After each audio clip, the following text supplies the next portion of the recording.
Okay, കഴിഞ്ഞ ക്ലാസ്സിൽ നമ്മൾ ഇൻട്രപ്റ്റിനെ പറ്റിയിട്ടാണ് പറഞ്ഞുകൊണ്ടിരുന്നത്. ഓക്കെ, രണ്ട് തരത്തിൽ ഇൻട്രപ്റ്റ്സ് ഉണ്ട്, hardware and software interrupts. Hardware interrupts തന്നെ രണ്ട് തരത്തിലുണ്ട്, മാസ്കബിളും നോൺ മാസ്കബിളും. അതിന്റെ കേസസ് ഒക്കെ നമ്മൾ പറഞ്ഞു. ഇനി ചിലപ്പോൾ നിങ്ങളോട് ചോദിക്കാം എക്സ്റ്റേണൽ ഇൻട്രപ്റ്റ്സും ഇന്റേണൽ ഇൻട്രപ്റ്റ്സും ചോദിക്കാം. എക്സ്റ്റേണൽ ഇൻട്രപ്റ്റ്സ് എന്ന് പറയുന്നത് ഹാർഡ്വെയർ ഇൻട്രപ്റ്റ്സ് തന്നെയാണ്. അതായത് എക്സ്റ്റേണൽ ഡിവൈസസ് കൊണ്ടുണ്ടാവുന്ന അല്ലെങ്കിൽ എക്സ്റ്റേണൽ പെരിഫറൽ ഡിവൈസസ് കൊണ്ടുണ്ടാവുന്ന ഇൻട്രപ്റ്റ്സ്, അത് ഹാർഡ്വെയർ ഇൻട്രപ്റ്റ്സ് ആണ്. ഇന്റേണൽ ഇൻട്രപ്റ്റ്സ് എന്ന് പറയുന്നത് സോഫ്റ്റ്വെയർ ഇൻട്രപ്റ്റ്സ് ആണ്. ചിലപ്പോൾ അങ്ങനെയും ചോദിക്കാം. കാരണം ഇന്റേണലി നടക്കുന്ന എന്തെങ്കിലുമൊക്കെ ഇൻട്രപ്റ്റ്സ് കൊണ്ടുണ്ടാവുന്നതായിരിക്കും എന്ത് സോഫ്റ്റ്വെയർ ഇൻട്രപ്റ്റ്സ് എന്ന് പറയുന്നത്. അതായത് ഇൻസ്ട്രക്ഷൻ കൊണ്ട് അങ്ങനെയുള്ള കേസസ് ഒക്കെ കൊണ്ട്. അപ്പൊ എന്താണ് സോഫ്റ്റ്വെയർ ഇൻട്രപ്റ്റ്സ് എന്ന് പറയുന്നത് ഇന്റേണൽ ഇൻട്രപ്റ്റ്സ് ആണ്, ഹാർഡ്വെയർ എക്സ്റ്റേണൽ ഇൻട്രപ്റ്റ്സ് ആണ്. ചിലപ്പോൾ അങ്ങനെയും ചിലപ്പോൾ ക്വസ്റ്റ്യൻ ചോദിച്ചെന്ന് വരാം.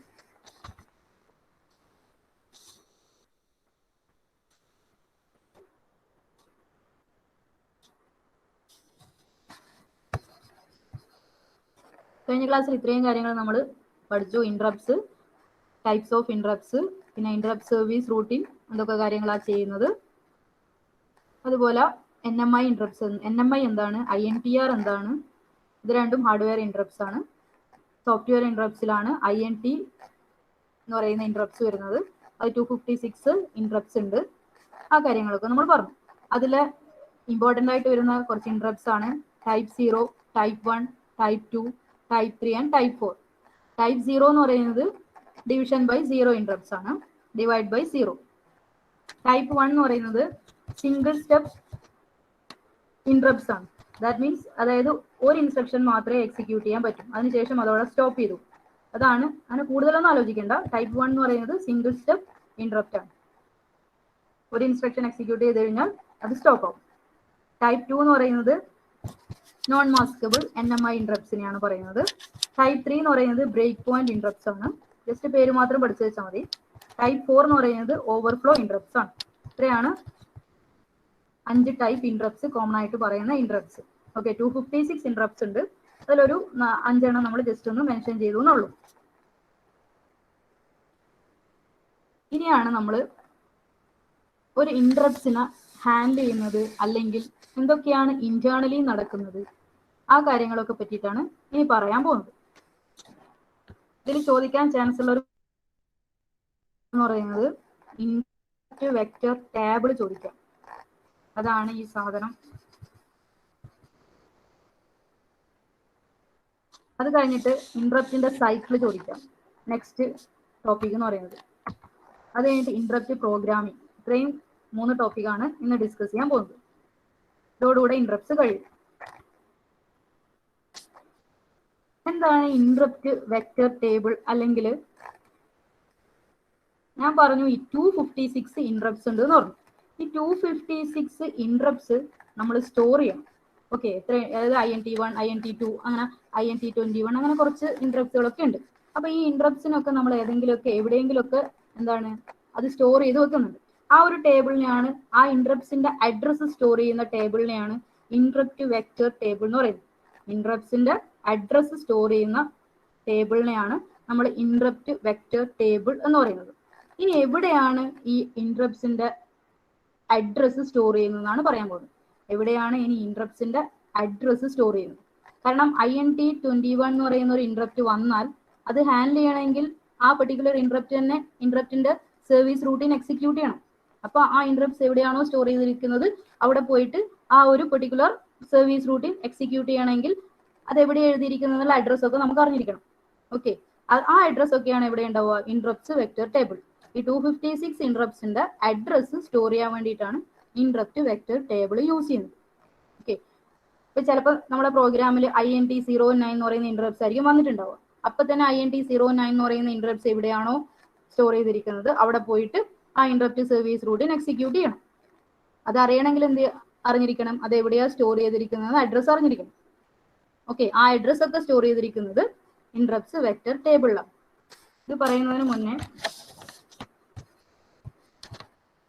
8086 256 ടൈപ്പ് ഇൻട്രപ്റ്റ്സ് ഉണ്ട് നമ്മൾ പറഞ്ഞു. Address information relating to these 256 interrupts are available from a special memory. അതിനെയാണ് ഇൻട്രപ്റ്റ്സ് വെക്റ്റർ ടേബിൾ എന്ന് പറയുന്നത്. അതായത് ഈ 256 ഇന്ററപ്റ്റ്സിന്റെ അഡ്രസ് ഇൻഫർമേഷൻ അവൈലബിൾ ആയിട്ടുള്ള മെമ്മറിനെയാണ് നമ്മൾ എന്ത് പറയുന്നത്, ഇന്ററപ്റ്റ് വെക്ടർ ടേബിൾ എന്ന് പറയുന്നത്. ഇതൊക്കെ സ്റ്റോർ ചെയ്തിരിക്കുന്നത് മെമ്മറിയിലായിരിക്കും. ഓക്കെ, നമ്മളെ മെമ്മറി നമ്മൾ പറഞ്ഞിട്ടുണ്ടായിരുന്നു എത്രയാണ്, 1 മെഗാബൈറ്റ്സ് മെമ്മറിയാണ് നമ്മളെ ഇന്റേണൽ മെമ്മറി എന്ന് പറഞ്ഞിട്ടുണ്ടായിരുന്നു. ആ മെമ്മറിനെ തന്നെ നമ്മൾ 4 ആയിട്ട് ഡിവൈഡ് ചെയ്തിട്ടുണ്ടായിരുന്നു. Code segment, data segment, stack segment, extra segment. ഇതിൽ ഏത് സെഗ്മെന്റിലാണ് ഈ ഇന്ററപ്റ്റ് വെക്ടർ ടേബിൾ ഉള്ളത് എന്ന് നമുക്ക് അറിഞ്ഞിരിക്കണം. ഓക്കെ, നമ്മളെ മെമ്മറി 1 മെഗാബൈറ്റ്സ് ആയിരുന്നു ഉണ്ടായിരുന്നത്. ആ മെമ്മറിനെ തന്നെ നമ്മൾ 16 സെഗ്മെന്റ് ആയിട്ട് ഡിവൈഡ് ചെയ്തിരുന്നു. 16 segment. CS segment 4, stack segment 4, extra segment 4, data segment 4, ഇങ്ങനെയുള്ള 16 സെഗ്മെന്റ് ആണ് ഉണ്ടായിരുന്നത്. ഓക്കെ, ഓരോ സെഗ്മെന്റിലും 64 KB ആണ് ഉണ്ടായിരുന്നത്. ഓക്കെ, ആ 64 KB ഇൻറ്റു 16 ചെയ്ത് കഴിഞ്ഞാൽ 1 മെഗാബൈറ്റ്സ് കിട്ടും. അത് നമ്മൾ പറഞ്ഞതാണ്. അപ്പൊ 4 കോഡ് സെഗ്മെന്റ് ഉണ്ട്, 4 എക്സ്ട്രാ സെഗ്മെന്റ് ഉണ്ട്, 4 സ്റ്റാക്ക് സെഗ്മെന്റ് ഉണ്ട്, 4 ഡാറ്റ സെഗ്മെന്റ് ഉണ്ട്. ഓക്കെ, ഇതൊക്കെ കൂടി ചേർന്നതാണ് നമ്മളെ ഇന്റേണൽ മെമ്മറി എന്ന് പറയുന്നത്. ഇനി ഇതിൽ ഏത് സെഗ്മെന്റിലാണ് നമ്മുടെ ഇന്ററപ്റ്റ്സിന്റെ അഡ്രസ് ഇൻഫർമേഷൻ സ്റ്റോർ ചെയ്തിരിക്കുന്നത് നമ്മൾ അറിഞ്ഞിരിക്കണം. ഓക്കെ, ഇന്ററപ്റ്റ്സിന്റെ അഡ്രസ് ഇൻഫർമേഷൻ സ്റ്റോർ ചെയ്തിരിക്കുന്നത് കോഡ് സെഗ്മെന്റിലാണ്. കോഡ് സെഗ്മെന്റിലാണ് ഇന്ററപ്റ്റ്സിന്റെ അഡ്രസ് ഇൻഫർമേഷൻ സ്റ്റോർ ചെയ്തിരിക്കുന്നത്. ഈ ഒരു പിക്ചർ നോക്കിക്കഴിഞ്ഞാൽ ഇത് കംപ്ലീറ്റ് നമ്മുടെ മെമ്മറിനെ റെപ്രസെന്റ് ചെയ്തിരിക്കുന്ന ഒരു സിമ്പിൾ ആയിട്ടുള്ള ഒരു പിക്ചർ വരച്ചു. ഇതിൽ കണ്ടോ, segment 0, segment 1, segment 2 up to segment 50. That means 16 segments ഉണ്ട്. ഓക്കെ, 4 സെഗ്മെന്റ് കോഡ് ആയിരിക്കും, 4 സെഗ്മെന്റ് ഡാറ്റ ആയിരിക്കും, 4 സെഗ്മെന്റ് എക്സ്ട്രാ ആയിരിക്കും, 4 സെഗ്മെന്റ് സ്റ്റാക്ക് സെഗ്മെന്റ് ആയിരിക്കും. അങ്ങനെയുള്ള 16 സെഗ്മെന്റ് മെമ്മറി ഞാനിവിടെ എഴുതിയിട്ടുണ്ട്. ഇതൊക്കെ ഓൾറെഡി നമ്മൾ പറഞ്ഞതാണ്. ഇനി ഇന്ററപ്റ്റ് വെക്ടർ ടേബിൾ അല്ലെങ്കിൽ address information of 256 interrupts store ചെയ്തിരിക്കുന്നത് കോഡ് സെഗ്മെന്റിന്റെ 0th സെഗ്മെന്റിലാണ്. ഓക്കെ, സെഗ്മെന്റ് 0 എന്ന് പറയുന്നത് കോഡ് സെഗ്മെന്റ് റെപ്രസെന്റ് ചെയ്തിരിക്കുന്നതാണ്. ആ കോഡ് സെഗ്മെന്റിന്റെ ആ 0 സെഗ്മെന്റിലാണ് എന്ത് സ്റ്റോർ ചെയ്തിരിക്കുന്നത്, ഇന്ററപ്റ്റ്സ് വെക്ടർ ടേബിൾ സ്റ്റോർ ചെയ്തിരിക്കുന്നത്. ഓക്കെ, ഇതാണ് code segment, segment 0. Okay, code segment 4 എണ്ണം ഉണ്ടാവും. Segment 0, segment 1, segment 2, segment 3. Okay, അത് കഴിഞ്ഞ് കഴിഞ്ഞാൽ ഡാറ്റ സെഗ്മെന്റ് ഉണ്ടാവും. അതുപോലെ തന്നെ തൊട്ടടുത്ത് സെഗ്മെന്റ് 5, സെഗ്മെന്റ് 6, സെഗ്മെന്റ് 7 എന്ന് പറഞ്ഞിട്ട് പോകും. കോഡ് സെഗ്മെന്റിലെ 4 എണ്ണത്തിൽ സെഗ്മെന്റ് 0 എന്ന് പറയുന്ന പോർഷനിലാണ് എന്ത് സ്റ്റോർ ചെയ്തിരിക്കുന്നത്, ഇന്ററപ്റ്റ്സിന്റെ അഡ്രസ് സ്റ്റോർ ചെയ്തിരിക്കുന്നത്. ഓക്കെ, 256 ഇന്ററപ്റ്റ്സിന്റെ അഡ്രസ് സ്റ്റോർ ചെയ്തിരിക്കുന്നത് കോഡ് സെഗ്മെന്റിലെ സെഗ്മെന്റ് 0ലാണ്. 16 സെഗ്മെന്റിലുള്ള ഏത് സെഗ്മെന്റിലാണ് സ്റ്റോർ ചെയ്തിരിക്കുന്നത്, സെഗ്മെന്റ് 0ലാണ്. ആ സെഗ്മെന്റ് ഏത് സെഗ്മെന്റ് ആണ്, കോഡ് സെഗ്മെന്റ് ആണ്. ഓക്കെ, അതിൽ 64 KB ആണ് ഒരു സെഗ്മെന്റിന്റെ സൈസ് എന്ന് പറയുന്നത്. അടുത്ത സെഗ്മെന്റിന്റെ സൈസ് 64 ആണ്. അങ്ങനെയുള്ള 64 ഇൻറ്റു 16 സെഗ്മെന്റ് ഉണ്ട്. അങ്ങനെയാണ് 1 മെഗാബൈറ്റ്സ് നമ്മളെ മെമ്മറി ടോട്ടൽ സൈസ് വരുന്നത്. ഓക്കെ, അതൊക്കെ നമ്മൾ ഓൾറെഡി പറഞ്ഞതാണ്. കോഡ് സെഗ്മെന്റിലെ സെഗ്മെന്റ് 0 എന്ന് പറയുന്ന മെമ്മറിയിലാണ്, ആ പോർഷനിലാണ് ഇന്ററപ്റ്റ് വെക്ടർ ടേബിൾ സ്റ്റോർ ചെയ്തിരിക്കുന്നത്. ഈ കോഡ് സെഗ്മെന്റ് 64 KB ഉണ്ട്. 64 KB ഒന്നും നമുക്ക് ഇന്ററപ്റ്റ് വെക്ടർ ടേബിൾ സ്റ്റോർ ചെയ്യാൻ വേണ്ട. അതായത് ഇന്ററപ്റ്റ്സിന്റെ അഡ്രസ് സ്റ്റോർ ചെയ്യാൻ വേണ്ട. ആകെ 1024 ബൈറ്റ്സ് മതി. 1024 ബൈറ്റ്സ് മാത്രം മതി എന്തിനെ സ്റ്റോർ ചെയ്യാൻ, ഇന്ററപ്റ്റ്സിന്റെ അഡ്രസ് സ്റ്റോർ ചെയ്യാൻ. അതാണ് ഇവിടെ കാണിച്ചിരിക്കുന്നത്. ഇത് സെഗ്മെന്റ് 0ന്റെ കംപ്ലീറ്റ് ആണ് കാണിച്ചിരിക്കുന്നത്. അതിൽ ഈ ഒരു ചെറിയ പോർഷൻ മാത്രമേ നമ്മൾ ഇന്ററപ്റ്റ്സ് വെക്ടർ ടേബിൾ സ്റ്റോർ ചെയ്യാൻ വേണ്ടി യൂസ് ചെയ്യുന്നുള്ളൂ. ഓക്കെ, ഇത്രയും പോർഷൻ മാത്രമേ നമ്മൾ ഇന്ററപ്റ്റ്സിന്റെ അഡ്രസ് സ്റ്റോർ ചെയ്യാൻ വേണ്ടി യൂസ് ചെയ്യുന്നുള്ളൂ. അതായത് 1024 ബൈറ്റ്സ്. ഓക്കെ, അത് 000 മുതൽ ഇതാ ഇവിടെ കണ്ടോ, 00 മുതൽ 1024 വരെ, 1023 വരെ. അപ്പൊ 1024 ആയല്ലോ. 0 മുതൽ 1023 വരെ. അതിന്റെ ഹെക്സ് ഡെസിമൽ റെപ്രസെന്റേഷൻ ആണ് ഇവിടെ കാണിച്ചിരിക്കുന്നത്. 0ന 000 വെച്ച് റെപ്രസെന്റ് ചെയ്തു, 1023ന 03FFH വെച്ച് റെപ്രസെന്റ് ചെയ്തു. ഇത്രയും മെമ്മറി പോർഷൻ ആണ് ഇതിനു വേണ്ടി യൂസ് ചെയ്യുന്നത്, ഇന്ററപ്റ്റിന്റെ അഡ്രസ് സ്റ്റോർ ചെയ്യാൻ വേണ്ടിയിട്ട് നമ്മൾ യൂസ് ചെയ്യുന്നത്. അത് ഏത് സെഗ്മെന്റിലാണ് വരുന്നത്, കോഡ് സെഗ്മെന്റിലാണ് വരുന്നത്. കോഡ് സെഗ്മെന്റിന്റെ ഏത് സെഗ്മെന്റിലാണ് വരുന്നത്, സെഗ്മെന്റ് 0ലാണ് വരുന്നത്. ഓക്കെ, ഇത്രയും കാര്യങ്ങൾ നമ്മൾ പഠിച്ചു.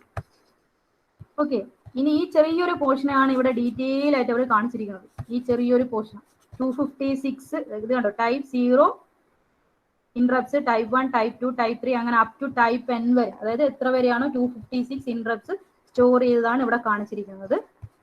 ആദ്യം നമ്മൾ മനസ്സിലാക്കേണ്ടത് കോഡ് സെഗ്മെന്റ് 0ലാണ് സ്റ്റോർ ചെയ്യുന്നത്. 1024 ബൈറ്റ്സ് ആണ് അതിനു വേണ്ടി വേണ്ടത്. അത്രയും കാര്യങ്ങൾ മനസ്സിലാക്കി. ഇനി അടുത്തത് ഓരോ ഇൻട്രപ്റ്റ്സ് സ്റ്റോർ ചെയ്യാനും 4 ബൈറ്റ്സ് വേണം. ഓക്കെ, ഓരോ ഇൻട്രപ്റ്റ്സ് സ്റ്റോർ ചെയ്യാനും 4 ബൈറ്റ്സ് മെമ്മറി യൂസ് ചെയ്യുന്നുണ്ട്. ആ 4 ബൈറ്റ്സ് ഇൻറ്റു 256 ചെയ്ത് കഴിഞ്ഞ് കഴിഞ്ഞാൽ നിങ്ങൾക്ക് 1024 ബൈറ്റ്സ് കിട്ടും. അങ്ങനെയാണ് ഈ 1024 ബൈറ്റ്സ് വന്നത്. ഓക്കെ, എങ്ങനെയാ 1024 ബൈറ്റ്സ് വന്നത്? 4 ഇൻറ്റു 256 ആണ്. കാരണം 256 ഇൻട്രപ്റ്റ്സ് ആണ് ഉള്ളത്. ആ ഒരു ഇൻട്രപ്റ്റ്സ് സ്റ്റോർ ചെയ്യാൻ 4 ബൈറ്റ് വേണം. അപ്പൊ 256 ഇൻട്രപ്റ്റ്സ് സ്റ്റോർ ചെയ്യാൻ എത്ര ബൈറ്റ് വേണം? 256 ഇൻറ്റു 4, അത് 1024 ആണ് വരിക. അങ്ങനെയാണ് ഈ 1024 ബൈറ്റ്സ് മെമ്മറി എന്ന് പറയുന്നത്. ഓക്കെ, അതായത് 256 ഇൻട്രപ്റ്റ്സ് സ്റ്റോർ ചെയ്യണം. ആ 256 ഇൻട്രപ്റ്റ്സ് സ്റ്റോർ ചെയ്യാൻ ഒരു ഇൻട്രപ്റ്റ് സ്റ്റോർ ചെയ്യാൻ എത്ര ബൈറ്റ് വേണം? 4 ബൈറ്റ് വേണം. അങ്ങനെയാണ് 1024 ബൈറ്റ് എന്ന് പറയുന്നത്. വെറുതെ പറഞ്ഞതല്ല. ഓക്കെ, ഇനി ഈ 4 ബൈറ്റില് 2 ബൈറ്റ് നമ്മൾ യൂസ് ചെയ്യുന്നത് IP സ്റ്റോർ ചെയ്യാനും 2 ബൈറ്റ് യൂസ് ചെയ്യുന്നത് കോഡ് സെഗ്മെന്റ് സ്റ്റോർ ചെയ്യാനും. Okay, IP and CS of interrupt service റൂട്ടിന്റെ IP സ്റ്റോർ ചെയ്യാൻ 2 ബൈറ്റ് വേണം. ഇൻട്രപ്റ്റ് സർവീസ് റൂട്ടിന്റെ കോഡ് സെഗ്മെന്റ് സ്റ്റോർ ചെയ്യാൻ 2 ബൈറ്റ് വേണം. അങ്ങനെയാണ് ടോട്ടൽ 4 ബൈറ്റ് വരുന്നത്. ഓക്കെ, ഓരോ ഇൻട്രപ്റ്റ്സിനും എന്തുണ്ടാവും? IP ഉണ്ടാവും, അതിന്റെ CS അഡ്രസ്സും ഉണ്ടാവും. ഓക്കെ, അതിന്റെ IP സ്റ്റോർ ചെയ്യാൻ 2, ഒരു ഇൻട്രപ്റ്റ് സർവീസ് റൂട്ടിന്റെ IP എന്ന് പറയുന്നത് 2 ബൈറ്റും അതിന്റെ CS എന്ന് പറയുന്നത് 2 ബൈറ്റും ആണ്. അങ്ങനെയാണ് ടോട്ടൽ ഒരു ഇൻട്രപ്റ്റ് സർവീസ് റൂട്ടിന് 4 ബൈറ്റ് വരുന്നത്. ഓക്കെ, ഈ ഒരു കാൽക്കുലേഷൻ ജസ്റ്റ് ഒന്ന് അറിഞ്ഞിരിക്കണം. ബാക്കിയൊന്നും അറിഞ്ഞില്ലെങ്കിലും ഇത്രയും ബേസിക് ആയിട്ടെങ്കിലും അറിഞ്ഞിരിക്കണം. ഓക്കെ, 256 ഇൻട്രപ്റ്റ്സ് ആണുള്ളത്. അതിൽ ഒരു ഇൻട്രപ്റ്റ് സ്റ്റോർ ചെയ്യാൻ 4 ബൈറ്റ് മെമ്മറി വേണം. അങ്ങനെയാണ് 1024 ബൈറ്റ്സ് മെമ്മറി ടോട്ടൽ ഇൻട്രപ്റ്റ്സിന് വേണ്ടി നമ്മൾ റിസർവ് ചെയ്യുന്നത്. ഓക്കെ, അതിൽ 4 ബൈറ്റ് തന്നെ 2 ബൈറ്റ് യൂസ് ചെയ്യുന്നത് IP സ്റ്റോർ ചെയ്യാനും 2 ബൈറ്റ് യൂസ് ചെയ്യുന്നത് കോഡ് സെഗ്മെന്റ് സ്റ്റോർ ചെയ്യാനുമാണ്. ഓക്കെ, അങ്ങനെയാണ് 4 ബൈറ്റ് വരുന്നത്. ഓക്കെ, അതാണ് ഇവിടെ പറഞ്ഞിരിക്കുന്നത്. Each interrupt require 4 bytes, that is 2 bytes for IP and CS4 of its ISR. ഒരു ഇൻട്രപ്റ്റ് സർവീസ് റൂട്ടിന്റെ IPയും CS ഉം സ്റ്റോർ ചെയ്യാൻ വേണ്ടിയിട്ട് 2 ബൈറ്റ്സ് വേണം. അങ്ങനെ ടോട്ടൽ 4 ബൈറ്റ് വേണം. ടോട്ടൽ 1024 ബൈറ്റ്സ് അങ്ങനെയാണ് വന്നത്. ഈ ഇൻട്രപ്റ്റ് വെക്ടർ ടേബിൾ സ്റ്റാർട്ട് ചെയ്യുന്ന അഡ്രസ് എന്ന് പറയുന്നത് 000 മുതലാണ് അപ് ടു ഏതുവരെയാണ്? 0FFH. അതാണ് ഇവിടെ പറഞ്ഞിരിക്കുന്നത്. 000 മുതൽ 03FFH എന്ന് വെച്ചാൽ എന്താണ്? 0 മുതൽ 1024 വരെ. സ്റ്റാർട്ടിംഗ് ലൊക്കേഷൻ 0 മുതലാണ് സ്റ്റാർട്ട് ചെയ്യുക, അവസാനിക്കുന്നത് 1023 എന്ന് പറയുന്നതിന്റെ ഹെക്സ് ആണ് ഇത്. അതാണ് അവർ ഇവിടെ 0 മുതൽ 1003FFH എന്ന് പറയുന്നത്. ഇതെന്ന് പറയുന്നത് 1023 ബൈനറി ഡെസിമൽ ഇക്വലന്റ് ആണ്. ഓക്കെ, അപ്പൊ അതിന്റെ സ്റ്റാർട്ട് വെക്ടർ ടേബിൾ സ്റ്റാർട്ട് ചെയ്യുന്നത് 0 ലൊക്കേഷൻ മുതൽ 1023 വരെയാണ്.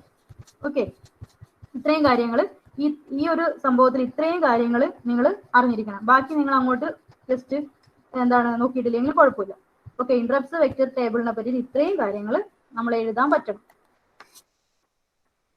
അപ്പൊ ഇൻട്രപ്റ്റ്സ് വെക്ടർ ടേബിൾ എന്ന് പറയുന്നത് എന്താണ്? എന്തിനു വേണ്ടിയിട്ട്? ഒരു പോർഷൻ ഓഫ് മെമ്മറിയാണ്. എന്തിനു വേണ്ടിയിട്ടുള്ളത്? ഇൻട്രപ്റ്റ്സിന്റെ അഡ്രസ് സ്റ്റോർ ചെയ്യാൻ വേണ്ടിയിട്ട്. 256 ഇൻട്രപ്റ്റ്സ് ആണ് ഉള്ളത്. ആ 256 ഇൻട്രപ്റ്റ്സ് സ്റ്റോർ ചെയ്യാൻ വേണ്ടിയിട്ട് 1024 ബൈറ്റ്സ് ഓഫ് മെമ്മറി വേണം. ഓരോ ഇൻട്രപ്റ്റ്സ് സ്റ്റോർ ചെയ്യാൻ വേണ്ടിയിട്ടും 4 ബൈറ്റ് വേണം. അതിൽ 2 ബൈറ്റ് യൂസ് ചെയ്യുന്നത് IP-ക്കും 2 ബൈറ്റ് യൂസ് ചെയ്യുന്നത് CS-നുമാണ്. അങ്ങനെയാണ് 1024 ടോട്ടൽ വരുന്നത്. സ്റ്റാർട്ടിംഗ് ലൊക്കേഷൻ 0 മുതലാണ് സ്റ്റാർട്ട് ചെയ്യുക, എൻഡിങ് വരുന്നത് 1023 വരെയാണ്. അതിന്റെ ഹെക്സ് ഡെസിമൽ റെപ്രസെന്റേഷൻ ആണ് 03FFH എന്ന് പറയുന്നത്. ഇത്രയും മനസ്സിലായല്ലോ? കോഡ് സെഗ്മെന്റിലാണ് അത് സ്റ്റോർ ചെയ്യുന്നത്. കോഡ് സെഗ്മെന്റിന്റെ സെഗ്മെന്റ് 0-ലാണ് സ്റ്റോർ ചെയ്യുന്നത്. ഓക്കെ, ഇനി ഇതാണ് ഇതിന്റെ ഡീറ്റെയിൽ ആയിട്ടുള്ള കാര്യമാണ് ഇവിടെ എഴുതിയിരിക്കുന്നത്. ഇതൊന്നുമില്ല, ജസ്റ്റ് ഇതിങ്ങനെ വരക്കുക, ഒരു മെമ്മറി വരക്കുക. അല്ല, type 0, type 1, type 2, type 3, type 4 വരെ ജസ്റ്റ് മെൻഷൻ ചെയ്യാം. കാരണം ടൈപ്പ് 0 എന്താ നമ്മൾ പറഞ്ഞിട്ടുണ്ടായിരുന്നു? ഡിവൈഡ് ബൈ 0 ഇൻട്രപ്റ്റ്സ് ആണ്. ടൈപ്പ് 1 എന്ന് പറയുന്നത് സിംഗിൾ സ്റ്റെപ്പ് ഇൻട്രപ്റ്റ് ആണ്. ടൈപ്പ് 2 എന്ന് പറയുന്നത് NMI-ക്ക് വേണ്ടിയിട്ടുള്ളതാണ്. ടൈപ്പ് 3 എന്ന് പറയുന്നത് INT-ക്ക് വേണ്ടിയിട്ടുള്ളതാണ്. ടൈപ്പ് 4 എന്ന് പറയുന്നത് ഇൻട്രപ്റ്റ് ഓവർഫ്ലോ ഇൻസ്ട്രക്ഷൻ ആണ്, അല്ല ഇൻട്രപ്റ്റ്സ് ആണ്. ഓക്കെ, ഇനി ഇവിടെ നിങ്ങൾ നോക്കിയേ, അതിനുശേഷം ഇത്രയൊക്കെ എഴുതിയാൽ മതി. അതിനുശേഷം ടൈപ്പ് എന്ന് പറഞ്ഞിട്ട് ഇങ്ങനെ കുറച്ച് ഡോട്ട് ഇട്ടിട്ട് എഴുതി കഴിഞ്ഞാൽ മതി. അപ്പൊ അങ്ങനെ 1056 വരെ ഉള്ള ഒരു ജസ്റ്റ് ഒന്ന് വരയ്ക്കുക. ഇവിടെ നിങ്ങൾ നോക്കിയേ, ടൈപ്പ് 0-ന് 2 കാര്യങ്ങൾ കണ്ടിട്ടുണ്ട്. ISR IP-യും ISR CS-ഉം. ഇൻട്രപ്റ്റ് സർവീസ് റൂട്ടിന്റെ IP സ്റ്റോർ ചെയ്യാൻ 2 ബൈറ്റും ഇൻട്രപ്റ്റ് സർവീസ് റൂട്ടിന്റെ CS സ്റ്റോർ ചെയ്യാൻ 2 ബൈറ്റും. അങ്ങനെയാണ് ഇത് രണ്ടും കൂടെയാണ് 4 ബൈറ്റ്സ് വരുന്നത്. ഓക്കെ, അപ്പൊ ടൈപ്പ് 1-നും ISR IP ഉണ്ടാവും, ടൈപ്പ് 1-നും ISR CS ഉണ്ടാവും, ടൈപ്പ് 2-നും IP ഉണ്ടാവും, ടൈപ്പ് 2-നും CS ഉണ്ടാവും. ഓക്കെ, ഇത് കോമൺ ആയിട്ട് വരുന്ന സംഭവങ്ങളാണ്. ഓരോ ഇൻസ്ട്രക്ഷനും IP ഉണ്ടാവും, അതിന്റെ കോഡ് സെഗ്മെന്റിന്റെ അഡ്രസ്സും ഉണ്ടാവും. ഓക്കെ, ആ അഡ്രസ് ആണ് ഇവിടെ കാണിച്ചിരിക്കുന്നത്. ആദ്യം 0 സ്റ്റാർട്ട് ചെയ്തു, ഫസ്റ്റത്തെ സ്റ്റോർ ചെയ്യാൻ വേണ്ടിയിട്ട് 2 വരെ വേണം, അടുത്തത് സ്റ്റോർ ചെയ്യാൻ 4. ഓക്കെ, അങ്ങനെയാണ് ഈ കംപ്ലീറ്റ് ഒരു ഇൻസ്ട്രക്ഷൻ ആവുമ്പോഴേക്ക് എന്തായി 2 ബൈറ്റ്സ്, അത് 4 ബൈറ്റ്സ് എന്താണ് 4 ബൈറ്റ് മെമ്മറി ആവശ്യമായിട്ട് വരും. ഓക്കെ, അപ്പൊ ഇതാണ് എന്ത് വരുന്നത്, ജസ്റ്റ് ഒരു സിമ്പിൾ ആയിട്ടുള്ള ഒരു പിക്ചോറിയൽ റെപ്രസെന്റേഷൻ. ഇതാണ് ഈ ഒരു ചെറിയ പോർഷൻ ആണ് നമ്മൾ ഇവിടെ ഡീറ്റെയിൽ ആയിട്ട് വരച്ചിരിക്കുന്നത്. ഓക്കെ, അത് നിങ്ങളതായ രീതിയിൽ വരച്ചാൽ മതി. ഇവർ വരച്ചതുപോലെ തന്നെ ഈ അഡ്രസ് ഒന്നും എഴുതണമെന്ന് ഒരു നിർബന്ധമില്ല. കാരണം എന്താണ് 1023 അഡ്രസ് ഒന്നും നിങ്ങൾക്ക് എക്സ് ഒന്നും ഓർമ്മയുണ്ടാവില്ല. ജസ്റ്റ് ഇത് വരക്കുക, ഈ കാര്യങ്ങൾ പറയാം, ഇത്ര മാത്രമേ ചെയ്യേണ്ട ആവശ്യമുള്ളൂ. ഓക്കെ, അപ്പൊ പിന്നെ അതിനുശേഷം ഈ ഒരു ഡിസ്ക്രിപ്ഷൻ എഴുതുക. ഇതിന് താഴെയുള്ള എഴുതണം നിർബന്ധമൊന്നുമില്ല. ഓക്കെ, അപ്പൊ കുറച്ച് കാര്യങ്ങൾ അറിയുന്ന കുറച്ച് കാര്യങ്ങൾ ഇന്ററപ്റ്റ്സ് വെക്ടർ ടേബിളിനെ പറ്റിയിട്ട് എഴുതുക. അപ്പൊ ഇന്ററപ്റ്റ്സ് വെക്ടർ ടേബിൾ എന്ന് പറയുന്നത് ഇപ്പൊ പറഞ്ഞിട്ടുണ്ട്, ഇനി ഒന്നുകൂടെ പറയുന്നില്ല. അപ്പൊ ഈ 2 പിക്ചർ എന്തായാലും ജസ്റ്റ് വരയ്ക്കുക. ഇത് ടോട്ടൽ മെമ്മറിനെയാണ് കാണിച്ചിരിക്കുന്നത്. ആ മെമ്മറിയുടെ ചെറിയ പോർഷനിൽ മാത്രമാണ് ഇന്ററപ്റ്റ്സ് വെക്ടർ ടേബിൾ സ്റ്റോർ ചെയ്യുന്നത്. ഇനി അടുത്തത് ഇന്ററപ്റ്റിന്റെ cycle of 80, interrupt cycle of 8086. ഇത് നമ്മൾ ഓൾറെഡി പറഞ്ഞ കുറച്ച് കാര്യങ്ങൾ തന്നെയാണ് വരുന്നത്. ഇതൊക്കെ അതിന്റെ ഡിസ്ക്രിപ്ഷൻ ആണ്. ഇതില് ഈ പറയാൻ പോകുന്നതിന്റെ ഡിസ്ക്രിപ്ഷൻ ആണിത്. നമ്മൾ ഇത്രയും നേരത്തെ പറഞ്ഞ കാര്യങ്ങൾ തന്നെ ഒന്നും കൂടെ റിപ്പീറ്റ് ചെയ്തു, അത്രേ ഉള്ളൂ. Interrupt cycle of 8086. എങ്ങനെയാണ് ഒരു ഇന്ററപ്റ്റ് വന്നു കഴിഞ്ഞാൽ എന്തൊക്കെ കാര്യങ്ങൾ നടക്കും, ഒരു ഇന്ററപ്റ്റ് സൈക്കിൾ, അതായത് ആ സൈക്കിൾ എന്ന് പറയുന്നതാണ് ഒരു ഇന്ററപ്റ്റ്സ് വന്നു കഴിഞ്ഞാൽ എന്തൊക്കെ കാര്യങ്ങൾ നടക്കുന്നു എന്നുള്ള ഒരു ഹാൻഡ്ലിംഗ് ഓഫ് ഇന്ററപ്റ്റ്സ് എന്ന് പറയാം, അല്ലെങ്കിൽ എന്താണ് എന്തൊക്കെ കാര്യങ്ങളാ നടക്കുക എന്നുള്ള കാര്യമാണ് ഇനി പറയാൻ പോകുന്നത്. ഇത് ഓൾറെഡി പറഞ്ഞു കഴിഞ്ഞ കാര്യമാണ്. നമ്മൾ പറഞ്ഞു 256 ഇന്ററപ്റ്റ്സ് ഉണ്ട്, അതിൽ നോൺ മാസ്കബിൾ ഇന്ററപ്റ്റ്സ് ഉണ്ട്, INTR ഇന്ററപ്റ്റ്സ് ഉണ്ട്, മാസ്കബിൾ ഇന്ററപ്റ്റ്സ് ഉണ്ട്. പിന്നെ എന്താണ്, നോൺ മാസ്കബിൾ ഇന്ററപ്റ്റ്സ് ആണെങ്കിൽ അതിനെ ഹാൻഡിൽ ചെയ്തിട്ട് മാത്രമേ നിങ്ങൾക്ക് പോകാൻ പറ്റും. മാസ്കബിൾ ആണെങ്കിൽ ഫ്ലാഗ് രജിസ്റ്ററിനെയും കൂടെ ഡിപ്പെൻഡ് ചെയ്തിട്ട് അതിനെ മാസ്ക് ചെയ്യും നോൺ മാസ്ക് ചെയ്യും ചെയ്യാം. ഓക്കെ, അതുകൂടാതെ ഇന്ററപ്റ്റ്സ് ഹാൻഡിൽ ചെയ്ത് കഴിഞ്ഞ് കഴിഞ്ഞാൽ INTA പിൻ, ഇന്ററപ്റ്റ് അക്നോളജ്മെന്റ് പിന്നാണ് എന്ത് INTA പിൻ, അതായത് ഇന്ററപ്റ്റ്സ് ഹാൻഡിൽ ചെയ്തു എന്ന് അറിയിക്കുന്ന പിന്നാണ് എന്ത് ഇന്ററപ്റ്റ് അക്നോളജ്മെന്റ്. നിങ്ങളൊരു കത്ത് അയച്ചു കഴിഞ്ഞാൽ രജിസ്റ്റേർഡ് പോസ്റ്റ് ആണെങ്കിൽ നിങ്ങൾക്ക് തിരിച്ച് അക്നോളജ്മെന്റ് വരുന്നില്ലേ, അതുപോലെ തന്നെ നിങ്ങളൊരു കത്ത് അയച്ചിട്ട് അവിടെ എത്തി എന്നുള്ളതിന്റെ ഒരു അക്നോളജ്മെന്റ് ആണ് നമ്മൾ വീട്ടിലേക്ക് തിരിച്ചു വരുന്നത്. അതുപോലെ തന്നെ എന്താണ് ഇന്ററപ്റ്റ്സ് ഹാൻഡിൽ ചെയ്തു എന്നതിനെ അറിയിക്കാനുള്ള ഒരു പിന്നാണ് എന്ത് ഇന്ററപ്റ്റ്സ് അക്നോളജ്മെന്റ് പിൻ എന്ന് പറയുന്നത്.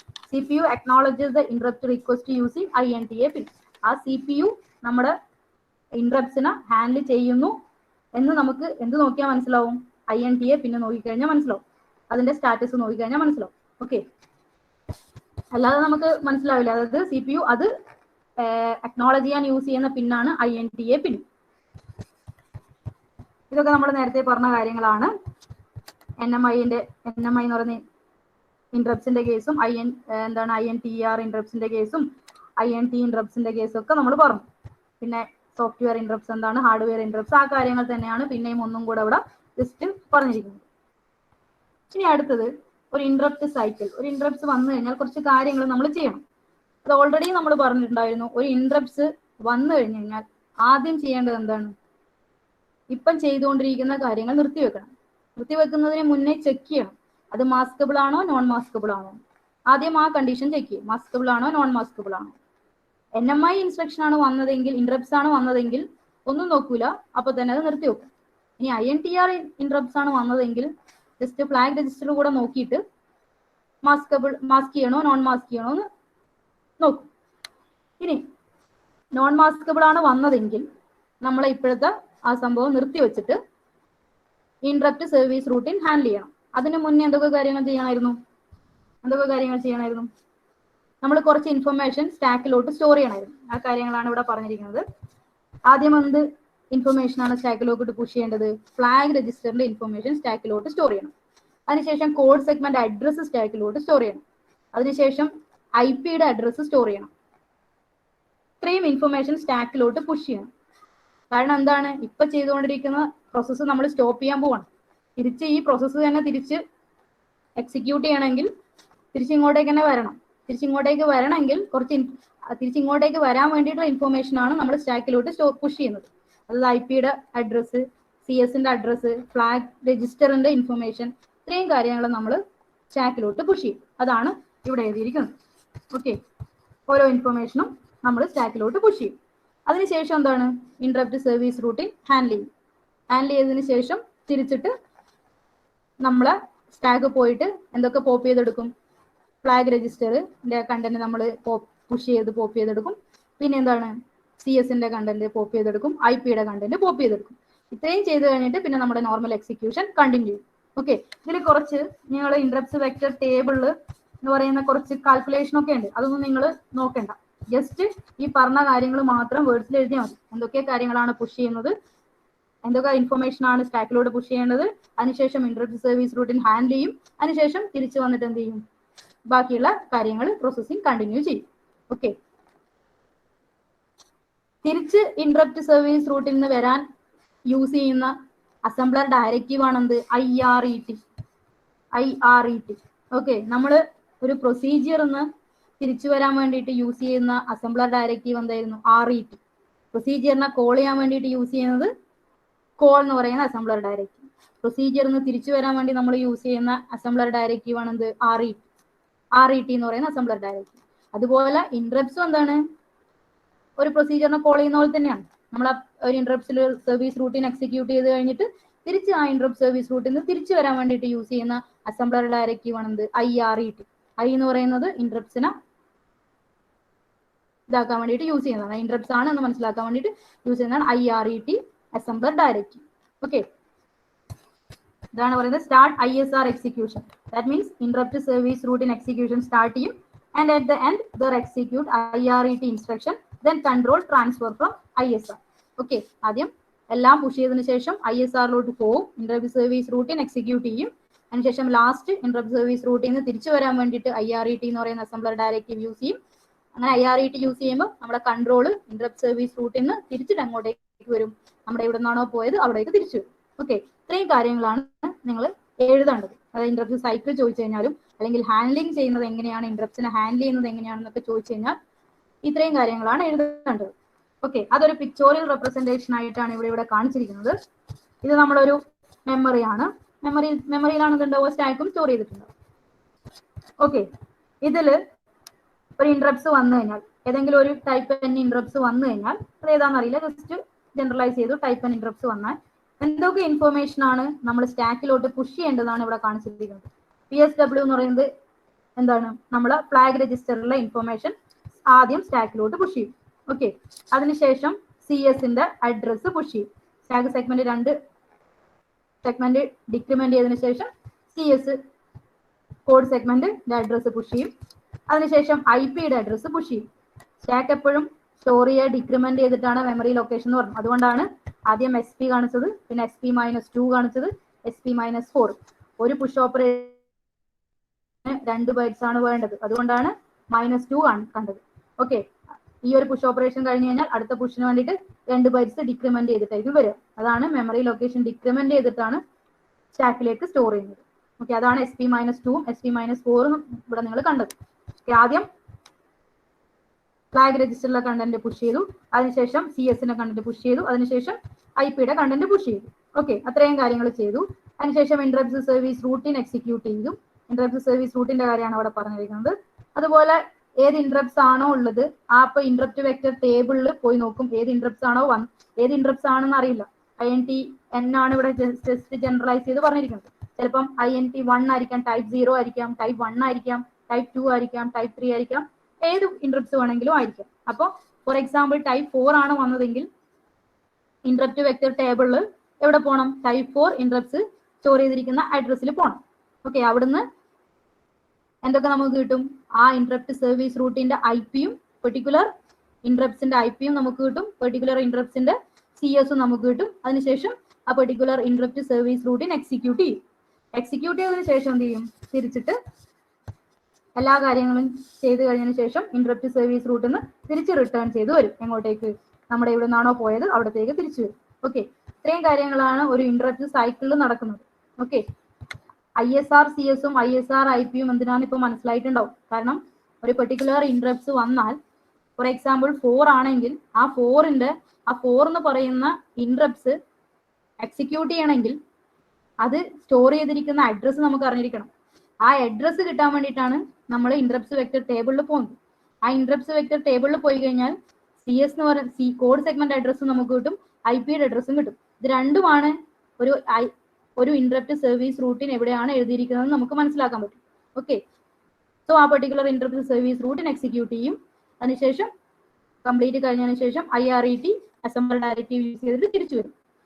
ഓക്കെ, കോമൺ ആയിട്ട് ഇതെല്ലാം പറഞ്ഞിരിക്കുന്നത് ഒരേ മെത്തേഡിലും ആണ് പറഞ്ഞിരിക്കുന്നത്. അതായത് കുറച്ച് പിക്ചറിൽ കുറച്ച് ഡിഫറൻസ് ഉണ്ട് എന്നല്ലാതെ പറഞ്ഞിരിക്കുന്ന കാര്യങ്ങൾ പിക്ചോറിയലായിട്ട് റെപ്രസെന്റ് ചെയ്തെന്ന് മാത്രമേ ഉള്ളൂ. നമ്മൾ ഈ പറഞ്ഞ കാര്യങ്ങൾ പിക്ചോറിയൽ റെപ്രസെന്റേഷൻ ആണ് ഈ പറഞ്ഞിരിക്കുന്നത്.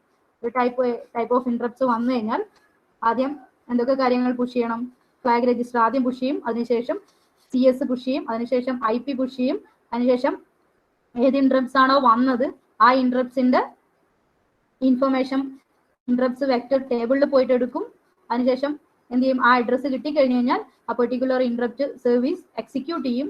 ആ എക്സിക്യൂട്ട് ചെയ്തതിന് ശേഷം സ്റ്റാക്ക് പോയിട്ട് ബാക്കിയുള്ള ഇൻഫർമേഷൻ റിട്രീവ് ചെയ്തെടുത്തിട്ട് മെയിൻ പ്രോഗ്രാം എക്സിക്യൂഷൻ നടക്കും. അതിന്റെ പിക്ചോറിയൽ റെപ്രസെന്റേഷൻ ആണ് ഇവിടെ കാണിച്ചിരിക്കുന്നത്. ഓക്കെ, അഡ്രസ്സിന്റെ കാര്യമൊക്കെ നിങ്ങൾ ഓർത്തിരിക്കണം. അഡ്രസ്സ്, അതായത് എങ്ങനെയാണ് ഈ അഡ്രസ് കാൽക്കുലേഷൻ വരുന്നത് എന്നുള്ള കാര്യം ഒന്ന് ഓർത്തിരിക്കണം. എങ്ങനെയാണ് ഈ 4 ബൈറ്റ് വരുന്നത് ഓരോ ഇന്ററപ്റ്റ്സിനും, എങ്ങനെയാണ് 1024 ടോട്ടൽ വരുന്നത് എന്നുള്ള കാര്യമൊക്കെ അറിഞ്ഞിരിക്കണം. ബാക്കിയുള്ള ഈ കാൽക്കുലേഷൻ ഒക്കെ ഉണ്ടല്ലോ, ഈ ഓഫ്സെറ്റ് കാൽക്കുലേഷൻ, അതൊന്നും ജസ്റ്റ് നോക്കണം നിർബന്ധമില്ല. ഓക്കെ, ഇവിടുന്നാണ് ഇന്ററപ്റ്റ്സിന്റെ വെക്ടർ ടേബിൾ തുടങ്ങുന്നത്. 0 ലൊക്കേഷൻ മുതലാണ് വരുന്നത്, സ്റ്റാർട്ടിങ് മുതലേ വരുന്നുണ്ട്. ഇനി അടുത്തത് ഒരു ഇന്ററപ്റ്റ് പ്രോഗ്രാമിംഗ്. നമ്മൾ പ്രോഗ്രാമിംഗിൽ അതായത് ഇന്ററപ്റ്റ്സ് വരുന്ന ചില പ്രോഗ്രാമിംഗ് ഇങ്ങനെയാ വരുന്നത് എന്നുള്ളൊരു ഔട്ട്ലൈൻ ആണ് ഇവിടെ കാണിച്ചിരിക്കുന്നത്. ഓക്കെ, പറഞ്ഞ മാതിരി തന്നെ നമ്മൾ ആദ്യം കോഡ് സെഗ്മെന്റ് കൊടുത്തു, അതിനുശേഷം ഡാറ്റ സെഗ്മെന്റ്. ഇതൊക്കെ ജസ്റ്റ് ഔട്ട്ലൈൻ മാത്രമാണ്. ഡാറ്റ സെഗ്മെന്റിൽ എന്തൊക്കെ കൊടുത്തു അത് എൻഡ് ചെയ്തു, കോഡ് സെഗ്മെന്റ് സ്റ്റാർട്ട് ചെയ്തു. കോഡ് സെഗ്മെന്റ് കുറെ ഇൻസ്ട്രക്ഷൻ എക്സിക്യൂട്ട് ചെയ്ത് കഴിഞ്ഞതിന് ശേഷം എവിടുന്നോ ഒരു ഇന്ററപ്റ്റ്സ് കണ്ടു. INT09 എന്ന് പറയുന്ന ഒരു ഇന്ററപ്റ്റ്സ് നിങ്ങൾ ഇവിടെ കണ്ടു. INT09 എന്നൊരു ഇന്ററപ്റ്റ്സ്, ഇതൊരു ഇന്ററപ്റ്റ്സ് അല്ലേ? ഇപ്പൊ ഈ ഇന്ററപ്റ്റ്സ് വന്നു കഴിഞ്ഞാൽ എന്ത് സംഭവിക്കും? ഇതിന് ശേഷമുള്ള ഇന്ററപ്റ്റ്സിന് ശേഷമുള്ള കോഡൊന്നും എക്സിക്യൂട്ട് ചെയ്യില്ല. ഇവിടെ നിന്നതിന് ശേഷം ഇത് മാസ്കബിൾ ആണോ നോൺ മാസ്കബിൾ ആണോ ഒക്കെ ചെക്ക് ചെയ്യും. അതിനുശേഷം നോൺ മാസ്കബിൾ ആണെങ്കിൽ ഈ ഇന്ററപ്റ്റ്സിനെ എക്സിക്യൂട്ട് ചെയ്യണം. ഓക്കെ, ഇതെന്താണോ ഈ തടസ്സം വന്നിരിക്കുന്നത് ആ ഒരു പെർട്ടിക്കുലർ സംഭവത്തിനെ നമ്മൾ എക്സിക്യൂട്ട് ചെയ്യണം. അപ്പൊ ഈ ഒരു ഇൻസ്ട്രക്ഷൻ കണ്ടു കഴിഞ്ഞാൽ ഇത് ഇന്ററപ്റ്റ്സ് ആണെന്ന് മനസ്സിലായി. അപ്പൊ ഇന്ററപ്റ്റ് സർവീസ് റൂട്ടിൻ എക്സിക്യൂട്ട് ചെയ്യണം. അപ്പൊ തന്നെ എങ്ങോട്ടേക്ക് പോകും? ഇന്ററപ്റ്റ് സർവീസ് റൂട്ടിൻ എവിടെയാണോ എഴുതിയിരിക്കുന്നത് ISR09ന്റെ ഇന്ററപ്റ്റ് സർവീസ് റൂട്ടിനിലേക്ക് പോകും. 09ന്റെ ഇന്ററപ്റ്റ് സർവീസ് റൂട്ടിനിലേക്ക് പോകും. ആ 09ന്റെ ഇന്ററപ്റ്റ് സർവീസ് റൂട്ടിൻ എക്സിക്യൂട്ട് ചെയ്യും. അതിനുശേഷം എന്ത് ചെയ്യും? ആ ഇന്ററപ്റ്റ് സർവീസ് റൂട്ടിൻ എൻഡ് ചെയ്തിട്ട് തിരിച്ച് എങ്ങോട്ടേക്ക് പോകും? എവിടെ നിന്നാണോ വന്നത് അവിടുത്തെ തൊട്ട് താഴെയുള്ള ലൊക്കേഷനിലേക്ക് വന്നു നിൽക്കും. ഓക്കെ, INT എക്സിക്യൂട്ട് ചെയ്തു. അതിനുശേഷം എവിടത്തേക്കാണ് വരേണ്ടത്? തിരിച്ചിട്ട് നമ്മുടെ മെയിൻ പ്രോഗ്രാമിലേക്ക് വരണ്ടേ? ആ മെയിൻ പ്രോഗ്രാമിലേക്ക് ഇത് കഴിഞ്ഞതിന് ശേഷം മെയിൻ പ്രോഗ്രാമിലേക്ക് തിരിച്ചു വരും. ഓക്കെ, അതായത് ഇവിടെ ഒരു ഇന്ററപ്റ്റ്സ് വന്നു. ആ ഇന്ററപ്റ്റ്സ് വന്നതിന് ശേഷം 09 എന്ന് പറയുന്ന ഒരു ഇന്ററപ്റ്റ്സ് ആണ് വന്നത്. INT09 എന്ന് പറയുന്ന ഇന്ററപ്റ്റ്സ് ആണ് വന്നത്. സോ INT09ന്റെ ഇന്ററപ്റ്റ് സർവീസ് റൂട്ടിൻ എക്സിക്യൂട്ട് ചെയ്യും. ഇന്ററപ്റ്റ് സർവീസ് റൂട്ടിൻ എക്സിക്യൂട്ട് ചെയ്തതിന് ശേഷം തിരിച്ചിട്ട് എങ്ങോട്ടേക്ക് വരും? INT09 എവിടെയാണോ കോൾ ചെയ്തത്, അതായത് എവിടെ നിന്നാണോ പോയത് മെയിൻ പ്രോഗ്രാമിൽ നിന്ന് അവിടത്തേക്ക് തിരിച്ചു വരും. അതാണ് ഇവിടെ കാണിച്ചത്. ഈ ഒരു കംപ്ലീറ്റ് എക്സിക്യൂഷൻ കഴിഞ്ഞതിന് ശേഷം തിരിച്ച് ആഫ്റ്റർ എക്സിക്യൂട്ടിങ് ISR09 എങ്ങോട്ടേക്ക് വരും? തിരിച്ചിട്ട് എവിടെയാണോ പോയത് അവിടത്തേക്ക് തിരിച്ചു വരും. പിന്നെ നമ്മുടെ നോർമൽ എക്സിക്യൂഷൻ കണ്ടിന്യൂ ചെയ്യും. ഇനി അടുത്തത് നെസ്റ്റഡ് ഇന്ററപ്റ്റ്സും വരാം. ഇങ്ങനെയാണ് നെസ്റ്റഡ് ഇന്ററപ്റ്റ്സ് വരുമ്പോൾ കൺട്രോൾ ട്രാൻസ്ഫർ എന്നാണ് ഞാൻ ഇവിടെ കാണിച്ചിരിക്കുന്നത്. വെറും ഔട്ട്ലൈൻ മാത്രമാണ്. ഇതൊന്നും ഇനി ടെക്സ്റ്റ് പോയിട്ട് പരതി വാരി വലിച്ച് എഴുതണ്ട. ഇതൊക്കെ നോക്കി എഴുതിയാൽ മതി, ലാബറേറ്റ് ചെയ്ത് എഴുതിയാൽ മതി. ഒരു മെയിൻ പ്രോഗ്രാം ഉണ്ടാവും. മെയിൻ പ്രോഗ്രാമിൽ നിന്ന് നമ്മളൊരു ഇന്ററപ്റ്റ്സ് വന്നു. INTA0A എന്ന് പറയുന്ന ഇന്ററപ്റ്റ്സ് വന്നു. 0A എന്ന ഇന്ററപ്റ്റ്സ് വന്നു കഴിഞ്ഞാൽ എന്താ സംഭവിക്കുക? ആ 0A ഇന്ററപ്റ്റ്സിന്റെ ഇന്ററപ്റ്റ് സർവീസ് റൂട്ടിൻ എക്സിക്യൂട്ട് ചെയ്യാൻ വേണ്ടി പോകും. ഓക്കെ, ഇന്ററപ്റ്റ് സർവീസ് റൂട്ടിൻ 0Aന്റെ ഇന്ററപ്റ്റ് സർവീസ് റൂട്ടിൻ എക്സിക്യൂട്ട് ചെയ്യും. ഇന്ററപ്റ്റ് സർവീസ് റൂട്ടിൻ എക്സിക്യൂട്ട് ചെയ്യുന്നതിന് മുന്നേ പല കാര്യങ്ങളും പറയണം കേട്ടോ. അതായത് ഇതിന്റെ IP സ്റ്റോർ ചെയ്യുന്നുണ്ട്, CS സ്റ്റോർ ചെയ്യുന്നുണ്ട്, ഫ്ലാഗ് രജിസ്റ്റർ സ്റ്റോർ ചെയ്യുന്നുണ്ട് എന്നുള്ള കാര്യമൊക്കെ പറയണം കേട്ടോ. അതൊക്കെ പറഞ്ഞതിന് ശേഷമാണ് ഇന്ററപ്റ്റ് സർവീസ് റൂട്ടിൻ എക്സിക്യൂട്ട് ചെയ്യുക. 0Aന്റെ ഇന്ററപ്റ്റ് സർവീസ് റൂട്ടിൻ എക്സിക്യൂട്ട് ചെയ്യും. ആ 0Aന്റെ ഇന്ററപ്റ്റ് സർവീസ് റൂട്ടിൻ എക്സിക്യൂട്ട് ചെയ്തുകൊണ്ടേയിരിക്കുന്ന സമയത്തായിരിക്കും അതിന്റെ ഉള്ളിൽ വേറൊരു ഇന്ററപ്റ്റ്സ് വരുന്നത്. ഓക്കെ, ഒന്നിന്റെ ഉള്ളിൽ ഒരു ഇൻട്രപ്സിന്റെ ഉള്ളിൽ വേറൊരു ഇൻട്രപ്സ് വരുമ്പോഴാണ് അതിന് എന്ത് പറയുന്നത്? നെസ്റ്റഡ് ഇൻട്രപ്സ് എന്ന് പറയുന്നത്. നെസ്റ്റഡ് ലൂപ്പ് എന്നൊക്കെ പറയുന്നത് എന്താണ്? ഒരു ലൂപ്പിന്റെ ഉള്ളിൽ വേറൊരു ലൂപ്പ് വരുമ്പോഴാണ് എന്ത് പറയുന്നത്? നെസ്റ്റഡ് ലൂപ്പ് എന്ന് പറയുന്നത്. അല്ലെ? അത് നിങ്ങൾക്ക് അറിയാം. നെസ്റ്റഡ് ഈഫ് നിങ്ങൾ പഠിച്ചിട്ടുണ്ട്. അതുപോലെ തന്നെ അതായത് ഇവിടെ ഒരു ഇൻട്രപ്സ് എക്സിക്യൂട്ട് ചെയ്ത് ഇൻട്രപ്റ്റ് സർവീസ് റൂട്ടിന് എക്സിക്യൂട്ട് ചെയ്തുകൊണ്ടേ ഇരിക്കുമ്പോഴാണ് വേറൊരു ഇൻട്രപ്സ് ഇവിടെ കാണുന്നത്. അതായത് ഒരു ഇൻട്രപ്സിന്റെ ഉള്ളിൽ വേറൊരു ഇൻട്രപ്സ്. അപ്പൊ തന്നെ എന്ത് ചെയ്യും? ഈ ഇൻട്രപ്സ് INT0B എന്ന് പറയുന്ന ഇൻട്രപ്സ് കണ്ട എന്ത് സംഭവിക്കും? INT0Bന്റെ ഇൻട്രപ്റ്റ് സർവീസ് റൂട്ടിന് എക്സിക്യൂട്ട് ചെയ്യും. ഓക്കെ, അതിനു മുന്നേ ഇതിന് ഇവിടെ എന്തൊക്കെയോ കാര്യങ്ങൾ ചെയ്യാനുള്ളത്, CS കോഡ് രജിസ്റ്ററും CS-ഉം IP-യും ഫ്ലാഗ് രജിസ്റ്ററും ഒക്കെ ഇതിൻ്റെതും എന്ത് ചെയ്യണം? ഇവിടെയുള്ള കേസസിൻ്റെതും നമ്മൾ സ്റ്റാക്കിലോട്ട് പുഷ് ചെയ്യണം. അതിനുശേഷം 0Bയുടെ ഇൻട്രപ്റ്റ് സർവീസ് റൂട്ടിന് എക്സിക്യൂട്ട് ചെയ്യാൻ പോകും. അത് കംപ്ലീറ്റ് ചെയ്തതിനു ശേഷം എന്ത് ചെയ്യും? തിരിച്ചിട്ട് ഇങ്ങോട്ടേക്ക് വരും. INT0Bന്റെ ഇൻട്രപ്റ്റിലേക്ക് തിരിച്ചു വരും. തിരിച്ചു വന്നിട്ട് എന്ത് ചെയ്യും? ബാക്കി ISRന്റെ 0യുടെ ISR കണ്ടിന്യൂ ചെയ്യും. 0യുടെ ISR കണ്ടിന്യൂ ചെയ്ത് അത് കംപ്ലീറ്റ് ആയതിനു ശേഷം തിരിച്ച് മെയിൻ പ്രോഗ്രാമിലേക്ക് പോകും. ഇത് നമ്മൾ ഫംഗ്ഷനെ കോൾ ചെയ്യുന്ന പോലെയും ഒരു ഈഫ് ലൂപ്പിന്റെ ഉള്ളിൽ ഈഫ് ലൂപ്പ് വരുന്ന ഈഫിന്റെ സ്റ്റേറ്റ്മെന്റിനുള്ളിൽ വേറൊരു ഈ സ്റ്റേറ്റ്മെന്റ് വരുന്നത് പോലെയൊക്കെയാണ് ഇത് വരുന്നത്. ഓക്കെ, അതായത് മെയിൻ പ്രോഗ്രാം എന്നൊരു ഇൻട്രപ്റ്റ് കാണുന്നു. ആ ഇൻട്രപ്റ്റ് സർവീസ് റൂട്ടിന് എക്സിക്യൂട്ട് ചെയ്യാൻ വേണ്ടി പോയപ്പോൾ അതിൻ്റെ ഉള്ളിൽ വേറൊരു ഇൻട്രപ്റ്റ് ഉണ്ട്. അപ്പൊ എന്ത് ചെയ്യണം? ആ ഇൻട്രപ്റ്റിനെയും കൂടെ ഹാൻഡിൽ ചെയ്തിട്ട് തിരിച്ചിട്ട് വരും. ഇതിനെയാണ് എന്ത് പറയുന്നത്? നെസ്റ്റഡ് ഇൻട്രപ്റ്റ്സ് എന്ന് പറയുന്നത്. ഇതാണ് ഇൻട്രപ്റ്റ് പ്രോഗ്രാമിങ്ങിന്റെ ബേസിക് ആയിട്ട് ഒരു ഐഡിയ എന്ന് പറയുന്നത്. ഇൻട്രപ്റ്റ്